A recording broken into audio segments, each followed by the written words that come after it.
They don't announce their wisdom or display their evolution. Carl Jung discovered that truly integrated souls emit what he called quiet radiance, a quality of being so subtle that most people feel it without recognizing it. These aren't the loud spiritual teachers or obvious gurus. They're the ones whose presence inexplicably calms you, whose words land differently, whose simple existence makes you believe in human possibility. Jung spent decades identifying what creates this radiance. Today I'm revealing Jung's 5 qualities of deeply integrated souls, characteristics so subtle they're almost invisible, yet so powerful they transform everyone nearby. These aren't achievements to pursue, but natural emanations that arise when someone has done the profound work of becoming whole. Here's what Jung discovered that changes everything. Integration doesn't make someone special or different. It makes them completely, authentically, unapologetically themselves. The radiance doesn't come from adding spiritual qualities, but from removing everything false. Jung called this the luminosity of the genuine, and it can't be faked, forced, or performed. It simply shines through when all obstacles to authentic being have dissolved. The first quality is so subtle most people miss it entirely. They hold paradox without resolution. Jung discovered that deeply integrated souls possess what he called paradoxical consciousness, the ability to hold opposing truths simultaneously without needing to resolve them. They're completely present while aware of eternity, deeply personal yet utterly impersonal, fully human and somehow beyond human. This isn't confusion, but what Jung called the transcendent function operating continuously, creating unity from opposites without destroying either. Here's what this actually means. Most people live in either-or consciousness, either material or spiritual, either thinking or feeling, either individual or collective. But integrated souls have transcended these divisions. They exist in what Jung called both and reality, capable of being fully engaged with life while completely detached, absolutely caring while totally accepting, intensely focused yet entirely relaxed. Jung wrote, "The integrated personality has achieved what seems impossible, the union of opposites without compromise. They are living paradoxes, and this paradox creates a field of possibility around them." This paradoxical nature manifests in subtle ways Jung documented.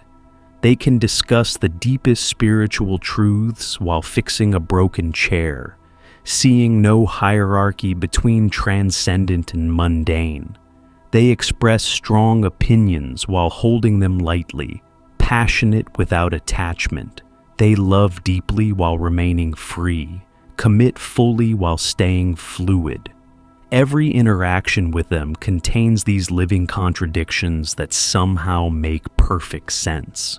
What makes this quality so powerful is that it dissolves the either-or tensions others live in. Jung observed that being near someone holding paradox naturally relaxes your own psychological splits. Your spiritual/material conflict softens. Your mind/heart division blurs. Your individual/collective tension eases. Their paradoxical consciousness creates what Jung called fields of integration, where others' opposites can unite. Jung identified specific paradoxes that integrated souls embody. They're ancient and young simultaneously, carrying timeless wisdom in fresh presence. They're ordinary and extraordinary at once, completely normal yet absolutely unique. They're everything and nothing, fully themselves while empty of self-importance. These aren't philosophical positions, but lived experiences that radiate subtly. The paradoxical consciousness extends to how they navigate life. Jung noted they make decisions without deciding. The right action becomes obvious without deliberation. They plan without planning, preparing thoroughly while remaining completely spontaneous. They achieve without achieving, accomplishing much while attached to nothing. This quality creates what Jung called psychological spaciousness around them. Because they don't need to resolve paradoxes, they don't create the tension of forced resolution. Conversations feel open, possibilities remain infinite. The pressure to choose sides disappears. Their presence itself teaches that opposing truths can coexist. Jung emphasized that this isn't intellectual understanding of paradox, but embodied living of it. They don't think about holding opposites. They simply are the union of opposites. This creates a subtle radiance that comes from psychological completeness rather than one-sided development. But paradoxical consciousness is just the beginning of their radiance. Their wounds have become windows. Jung discovered that deeply integrated souls have transformed what he called wounds into wisdom, not by healing in the conventional sense, but by allowing their wounds to become transparent. Their pain hasn't disappeared, but has become what Jung called conscious suffering that serves others. They radiate not despite their wounds, but through them, creating profound connection with others' hidden pain. Here's what Jung observed. Everyone carries wounds, trauma, loss, betrayal, abandonment. Most people either hide these wounds or get lost in them. But integrated souls have achieved what Jung called wound integration. Their injuries remain, but no longer define or limit them. Instead, wounds become what Jung termed windows of compassion, through which deep understanding flows. Jung wrote, "The integrated person's wounds don't heal. They transform into organs of perception. Through their own suffering, consciously born, they can perceive and hold others' suffering."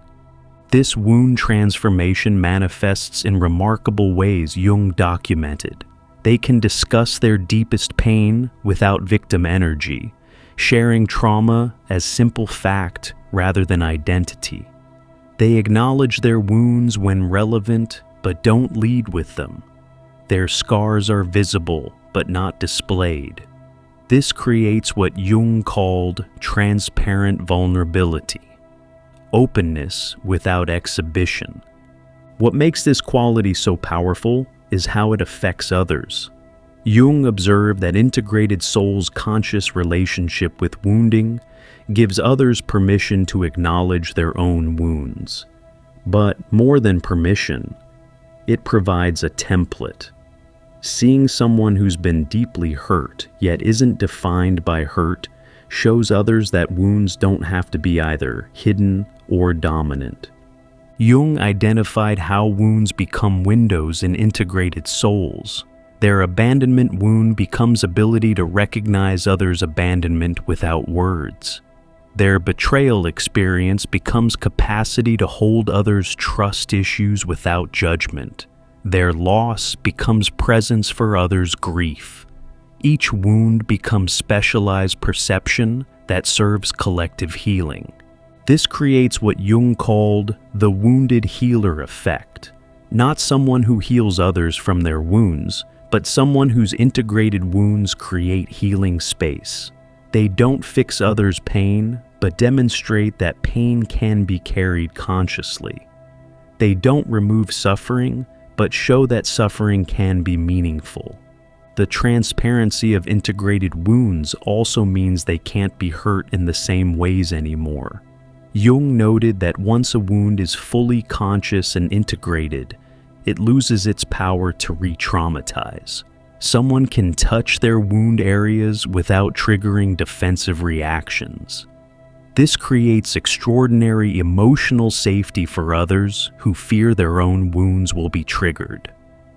Jung observed that this quality creates a subtle radiance of what he called earned wisdom. Not theoretical understanding, but knowledge purchased with suffering. Others instinctively recognize this as authentic rather than conceptual. The integrated soul doesn't talk about suffering. They embody conscious relationship with it. Yet, even transparent wounds don't fully explain their radiance. They create space rather than fill it. Jung's third observation about integrated souls is paradoxical. They have tremendous presence while taking up no psychological space. Instead of filling rooms with their energy, personality, or wisdom, they create what Jung called sacred emptiness, space where others can discover themselves. Their radiance comes not from what they add, but from the room they create for others' authentic emergence. Here's what Jung discovered. Most people fill space with their thoughts, emotions, needs, stories. Even helpful people fill space with their helping. But integrated souls have achieved what Jung called positive absence, being fully present while creating maximum space. They're there, but not imposing. Available, but not invasive. Supportive, but not suffocating. Jung wrote, "The integrated personality has learned the art of creative emptiness. They create space rather than content, allowing others to discover their own truth rather than providing it. This space creation manifests in subtle ways Jung documented. In conversations, they listen more than speak, but their listening creates expansion rather than void. Their questions open territories rather than seeking answers. Their presence invites rather than demands. Being near them feels spacious, like psychological room to breathe, move, and become." What makes this quality transformative is that most people have never experienced true psychological space. Jung observed that from birth, we're surrounded by others' projections, expectations, and needs.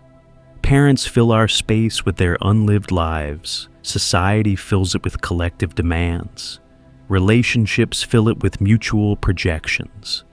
The integrated soul offers perhaps the first real space many have experienced. Jung identified specific ways integrated souls create rather than fill space.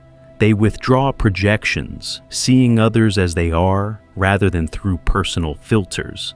They suspend judgment, creating room for all possibilities. They release expectations, allowing unexpected emergence.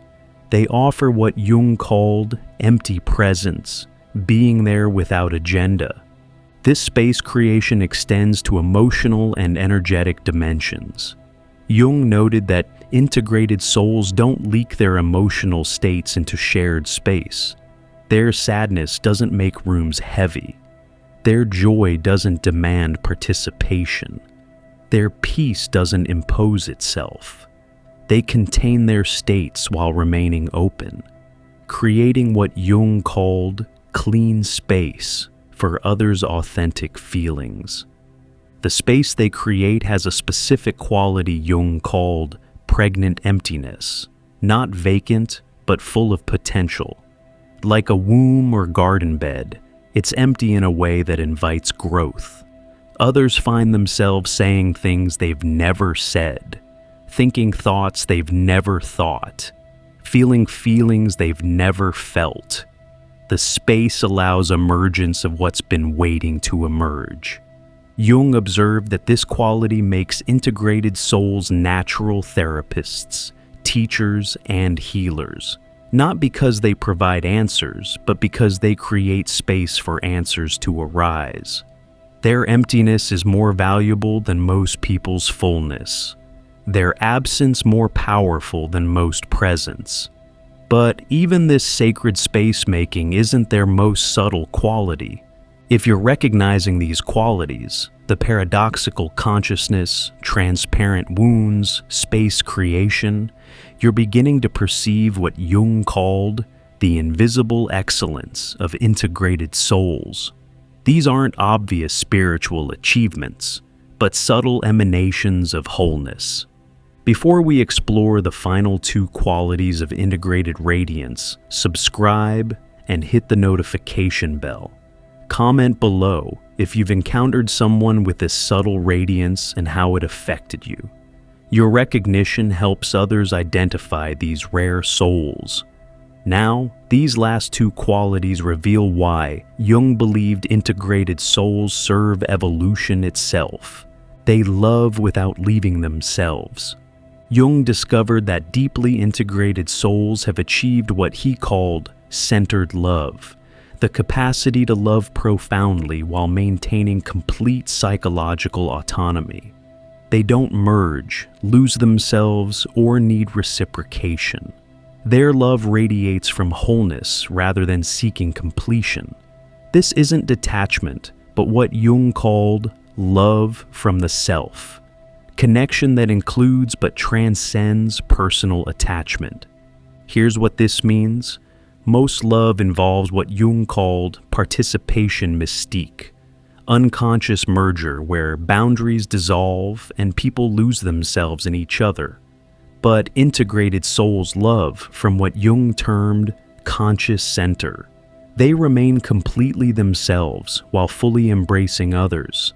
Their love doesn't seek to complete them because they're already whole. Jung wrote, "The integrated person loves not from need, but from fullness.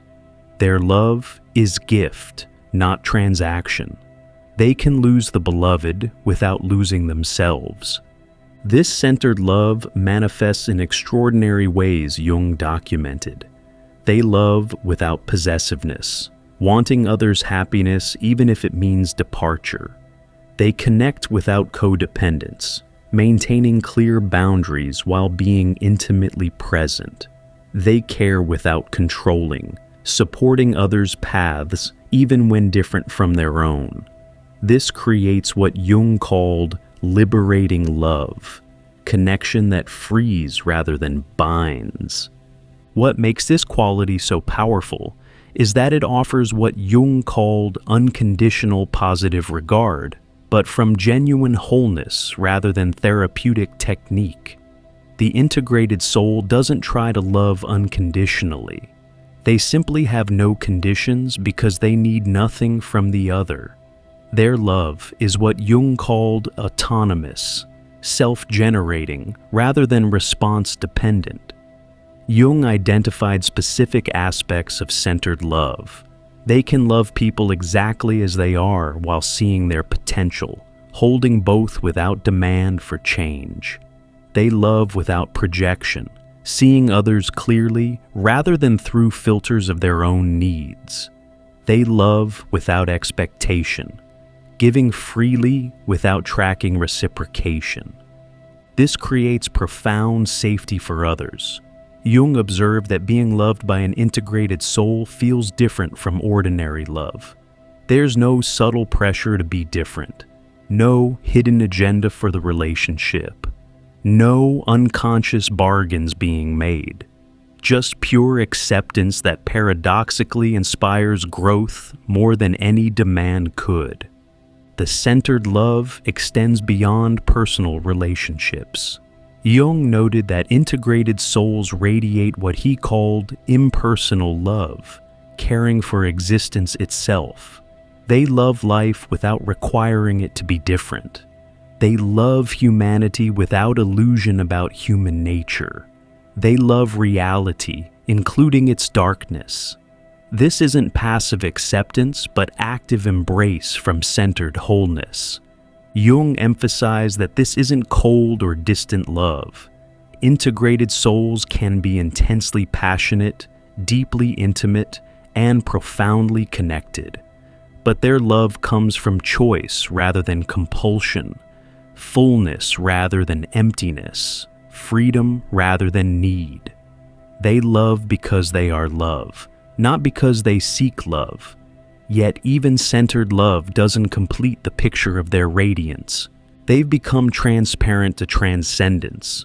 Jung's final observation about integrated souls is the most mysterious. They've become what he called transparent to the transcendent, not channeling higher forces, but simply not blocking what naturally flows through human consciousness when obstacles are removed. Their radiance isn't personal achievement, but impersonal light shining through personal clarity. They've become windows rather than walls. Here's what Jung discovered.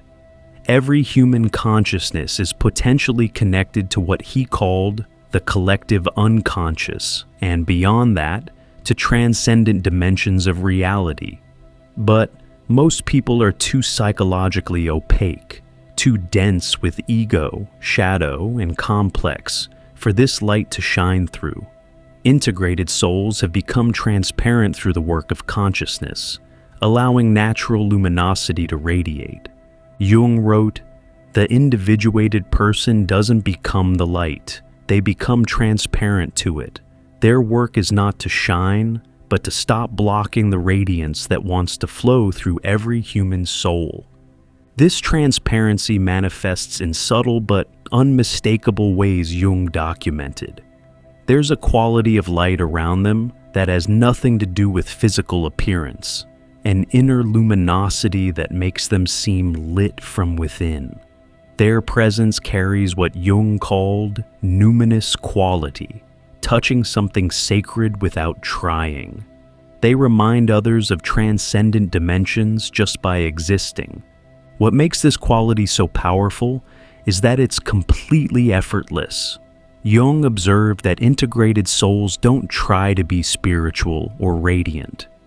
They've simply removed the obstacles, the false self, the shadow projections, the ego inflation that block natural radiance.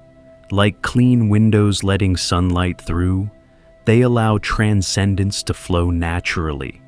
Jung identified what creates this transparency. They've integrated their shadow, so darkness doesn't create opacity. They've dissolved ego inflation, so self-importance doesn't block light. They've released identification with persona, so masks don't obscure radiance. They've accepted their humanity completely, so pretense doesn't create density. Each integration creates greater transparency. This transparency means they become what Jung called vehicles for the transcendent without claiming special status. Grace flows through them, but isn't owned by them.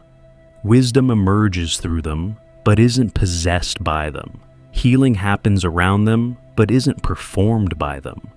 They're instruments played by something greater, and they know it. The effect on others is profound. Jung noted that being near transparent souls often triggers what he called transcendent remembrance, sudden awareness of dimensions beyond ordinary consciousness, not through teaching, but through transmission. Their transparency awakens others' dormant transparency. Their radiance reminds others of their own potential luminosity. Jung observed that this quality often makes integrated souls seem mysteriously familiar. People feel they've known them forever, recognize something ancient in them, or sense they're meeting something beyond the personal. This is because transparency reveals what Jung called the universal human, what we all are beneath personal variation. Here's Jung's complete picture of deeply integrated souls' subtle radiance. They hold paradox without resolution, transform wounds into windows, create space rather than fill it, love without leaving themselves, and have become transparent to transcendence. Jung wrote, "The integrated personality doesn't try to be radiant, they simply stop preventing radiance. Their light is not achievement, but revelation of what every human soul contains." These 5 qualities work together to create what Jung called the presence of wholeness. It's not any single quality, but their combination that generates the subtle radiance. Each quality supports and amplifies the others, creating a field effect that transforms everyone nearby without effort or intention. Jung believed these integrated souls serve what he called the evolution of consciousness. Not through teaching or healing, but through demonstration. They prove psychological wholeness is possible. They show that wounds can become wisdom. They demonstrate that love can flow from fullness. They embody humanity's potential. The subtlety of their radiance is essential. Jung observed that obvious spiritual display usually indicates incomplete integration, the ego still claiming credit for consciousness. True integration is so natural, it's almost invisible. The radiance is noticed more in effect than appearance. People feel better without knowing why. Spaces lighten without obvious cause. Possibilities open without explanation. Jung emphasized that this radiance isn't rare because it's special, but because the work of integration is difficult. Everyone contains this potential luminosity. Every human soul could shine this light. But few complete the challenging journey of becoming transparent to their own radiance. If you recognize these qualities in yourself or others, you're perceiving what Jung called the fruit of individuation. This subtle radiance isn't spiritual achievement, but natural consequence of becoming psychologically whole. Subscribe and hit the notification bell to explore more about the journey toward integration. To dive even deeper into Jung's revolutionary psychology and what it means for your spiritual awakening, click the recommended video on your screen now.